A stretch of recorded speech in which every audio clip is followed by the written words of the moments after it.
All right, hey guys, Jason here. Today we're going to be talking about buying a used car with not good credit. What should you be getting at? We just did a video on how to get that financing, how to do it right, but what kind of car should you be looking at? Where should we be at? Well, this used Porsche right here is probably not one that you're going to be interested in getting. It's a 2017, but look how sexy that is. Porsche has always been one of my absolute favorites. You're probably not going to be looking at something like this if you have bad credit. Probably also shouldn't be looking at something like this BMW if you got bad credit. And this is the reality of it. This is the world that we live in. Is if you took a hit, which you should watch that video. I'll link it at the end. It tells you you're normal. You're okay. There's nothing wrong with taking a hit credit wise, or stumbling and having to bounce yourself back. Look at today. The average age that a child moves out of his parents' house today is 29 years old. Okay, 29 years old. If parents can't make it where their kids can if they can't get their kids ready to get out of the house before 29 years old, then the parents are failing. Things are failing. The whole system is failing. Everything is failing. Okay, and that's the world we live in. So if you got your butt handed to you for whatever reason and your credit is down and you're not doing that good, that's okay. You can recover from that. You can bounce back. You can start your life going in the right direction and do well. But you're not going to do it if you're looking at used cars like this. Forget those.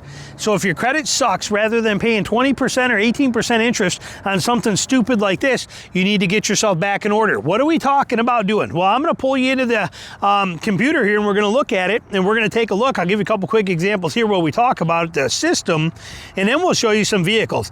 But so what are you going to do?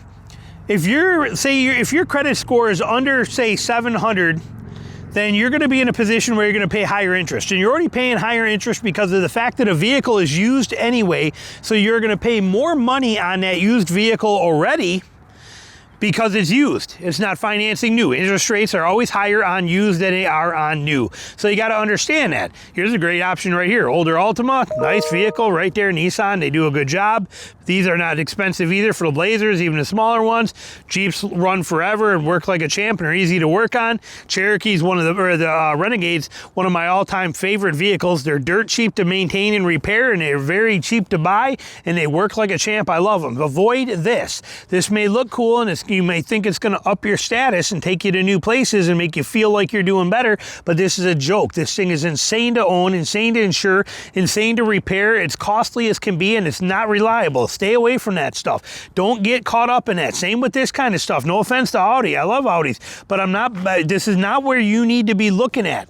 You need to be looking more like this right here. Simple, functional, 4 doors, practical, room in the back to carry anything that you need back here and get it done and do what you need to. Rogue's been around for a long time. It's a good vehicle. Does a great job. Not too expensive to repair when something goes wrong. 2018 right there. I mean, like I said, it's even this one. Look at that. Check that out. I mean, how cool is that? You can even get with this one, they're going to give you a free bottle of sanitizer and a cup in case you need to, like if you chew tobacco and you want to spit it out, you got a cup in there to do it and a couple napkins in there. It's like your own little survival kit they give you right here on the inside. Life is good when you get a Nissan Rogue used from this place. Look at that. Point being here is you want to stick with cars that you can afford. Why? Because it is about the money and the rate is the killer. The rate is what is going to take you down. How do we beat it? If you are below 700 credit score, your goal is to get yourself a vehicle that you can buy and you can drive for 6 months to a year and turn around and sell it for exactly what you paid for it. That means that you need to get a very good deal. You're going to be shopping for a very good deal. The rate is going to be a hit, but it doesn't matter because you're not getting it financed at the dealership. You're not coming here to finance it. You're going to finance it through credit unions and or other banks like that specialize in this stuff. You're going to finance so you can get a better rate is what you're going to do. And then you're going to come in and you're going to pay cash for it at whatever dealership you want to. That's the win. So you have to find the deals and get the best price on the vehicle and make sure it's a smart buy so that after you drive it for 6 months or a year, you can turn around and flip it over and walk away from it doing pretty good. This is how we build up to being back to good. So what you're going to do with that is you're going to look for something in the say $10,000 to $15,000 range. Forget 20, 30, 40, forget that kind of stuff. $10,000, $15,000, and you want to try hard to save. Let's say it's a $10,000 vehicle. Try hard to save up $5,000 in cash so that you can put $5,000 down on it. And then when you have the $5,000 down, you're only financing $5,000.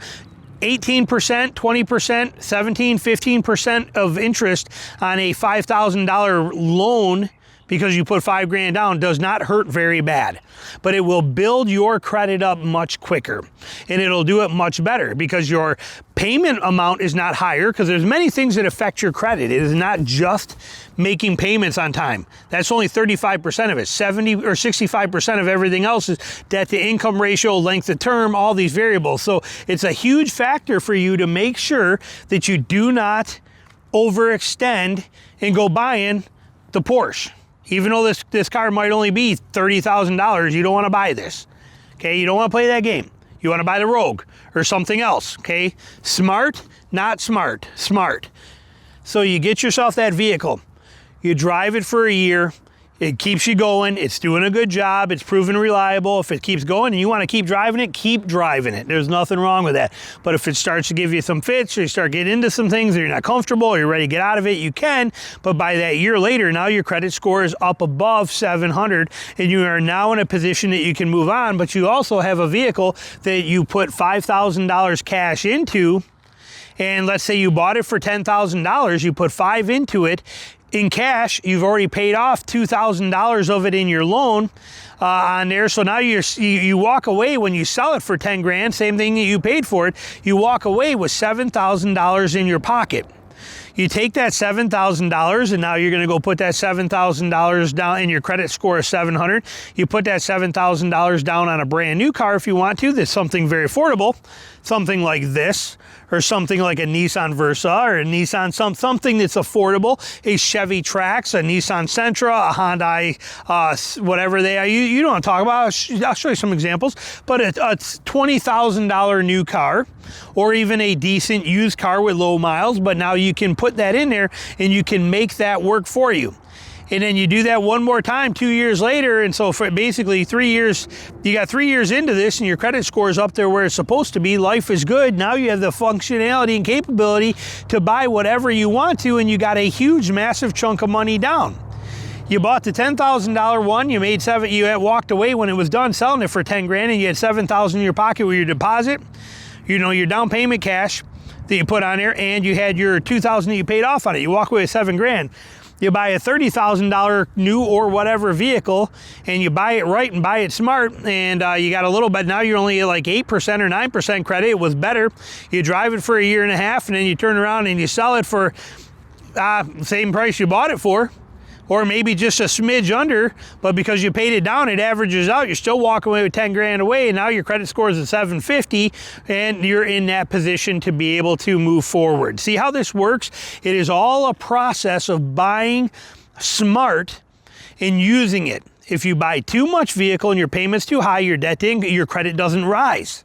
It doesn't work that way. You have to do it smart, and you have to do it right. And the balancing act is getting a vehicle that's going to be reliable enough for you to use, where you can use it for a while, then you can turn around and you can dump it out of there. A lot of times when you're buying used cars, they will give you a 90-day warranty, something like that. You will have some of these kind of things, or they'll let you buy a 1 year, 12,000 mile, 12-month warranty for something on there. If you want to do those are things that might be worth looking into, you know, to have that security purpose on it till you get to that point.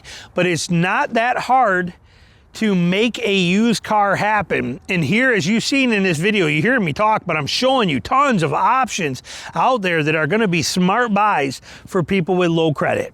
This is the goal we're looking for, is to get you from low credit to high credit, to get you from from quote unquote, no offense, but junk vehicles into newer, reliable vehicles. This is the process that you're going to want to take. This is the fastest way to get there, the best way to get there, and it's also the best way to not get shafted or screwed by dealerships that are going to play games with you. And that's why I linked this video here at the end for you too, that you need to be watching, on how to do the financing with bad credit, where you stand, where you're at. I got that one there for you too. So hopefully this helps you out, steers you in the right direction. Any questions, comments, put them down below. Thanks for watching.